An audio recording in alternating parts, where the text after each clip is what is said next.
Yep. And if you played something, hey, I got in on the tail end of this with Danny and the Fat Boys. When I put that group together, it was for a specific reason. Right. I handpicked all of those people. Dave Elliott was kind of an accident, but Danny and I both agreed that he was the man we'd been looking for. We had several drummers. Right. None of them seemed to. They would fit one way, but they wouldn't fit another. He, however, had played in the Apollos. We'll get back to that later. Dave Elliott, that is. Dave, yes. Yeah, okay. So that we became this power trio. And when we came out with Harlem Nocturne, well, we were playing the song locally. People were responding greatly to it. Right. And so when the record came out, I went to Joe Cash. He was a local promoter in town, and I gave him some. And then I went from radio station to radio station. That's how you did back then. Yeah. And what were the big stations that you remember? Oh, big station.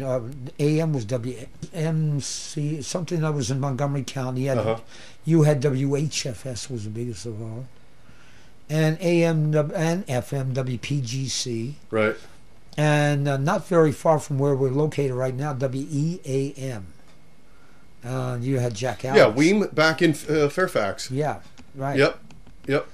And later Arlington. They moved to Arlington in sort of a kind of a split-level home. And those DJs were accessible.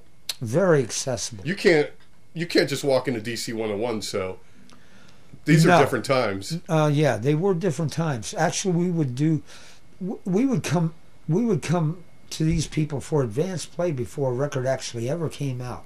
We would take Mylar reel-to-reel tapes. Yeah.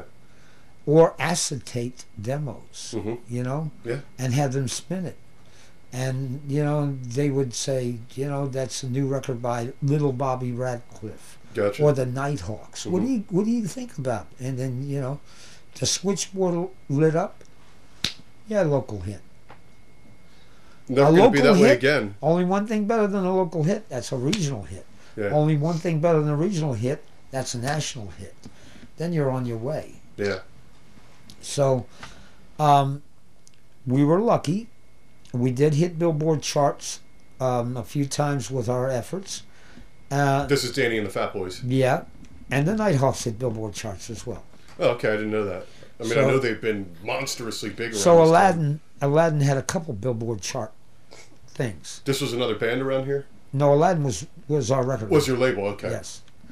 And so we still have most of all these masters, and we're putting them out as we start this archival new series. Nice.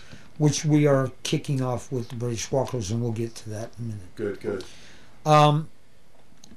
Well, that was the way you did records. Right. Now, bands in those days, since you weren't, it's totally different than now. Your record buying crowd now are much older now than they were back then. In the days of the 60s, you were geezing at 30. Oh, yeah, definitely. Definitely. That was... And your record buying days were over with. You were driving a FedEx truck and going bowling and attending weekly Moose Club events. At the age of 30. You weren't buying records. Nowadays, it's a totally different thing. But, so, bands back then had to have what I dubbed teen appeal. And so that was how your peers viewed you, or younger. Like the bands were probably 18, 19, 20 max. And their audience was 13, 14, 15. And I think that's never going to change, though. I think the kids are always going to want, the 13, 14, 15. Sure. That's when you get into it. Sure. That's when you get into it. Yeah, that's when you... It's just now it lasts longer. Yeah, that's what I was going to say. It's like, now you can be a rocker at 70 The Rolling Stones are coming up on it. McCartney's about a year away from it. Yeah. Those guys aren't slowing down. No. You know, and I think, but the teen thing is, now what the teens are going to be fed is going to be the garbage. So the Jonas Brothers, Miley Cyrus, all the image groups have no substance. Whereas the original wave of rock and roll was all substance because kids wanted a good song still. And that, to me, was the holdover from the jazz and the blues, where if the song wasn't good and people knew it stunk, it didn't last very long. No, and neither did the group.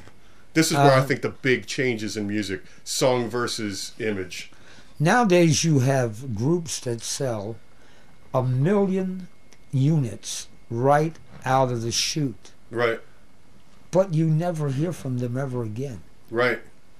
Okay. Where's 98 Degrees 10 years later? Yeah, right. You know, I'm trying to figure that one out. Backstreet Boys, I think McDonald's promoted their last single. Where is Creed now? I mean, you know. Yeah, right. You know, so. Right. But, and sadly, they're one of the better, bands. Yeah, they were. You're right. Yeah, but we still know where Bob Dylan is, don't we? Yep. Yeah, XM because too. Because he can be seen. You know, he's on a never-ending tour. And he had a #1 record last year on the Billboard charts for several weeks. And he still does it. He still does it. Bingos every time. That one album he did in 2001, it's great. I've got it. I've heard it. Yeah. My friend's got it, and like Dylan fans, he's read into the whole was album. Was that Love and Theft? Yeah. He thinks it's about 9/11, but Dylan, somehow predicted it. So he's given me his interpretations. I mean, the Dylan fans are still as nuts as ever. So, Southeast DC. Southeast DC, you had Joe Stanley and the Saxons. Yeah. And there was too many spin-off bands even to get into that. Can you run through a couple of the names real quick? Oh, yeah, Flavor. We did that. Yeah. Flavor was one of them, and they made it to Columbia. Mm-hmm. You know, and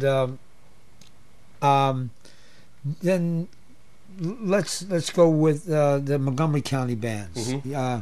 From there, you had the the Hangmen were part Montgomery County and part Virginia. And they came out around 66, right? They came out 65 with What a Girl Can Do. Yeah. And late 65. And was that definitely all over radio? I mean, you remember listening? All over radio. That was a big deal. That record later appeared on a major label. Came out on local first and then hit the major. Fred Foster's Monument. Their big artists at that time being Roy Orbison. Then you had the Virginia bands. That's the most important of all. Not because I was born in Virginia, but because these 20 bands in Virginia came so damn close to being worldwide pop stars. You know, it's incredible. We named a few of them. You know, the British Walkers. That was a Virginia band. You know, and then you had the Chartbusters, which was basically a Virginia band. You had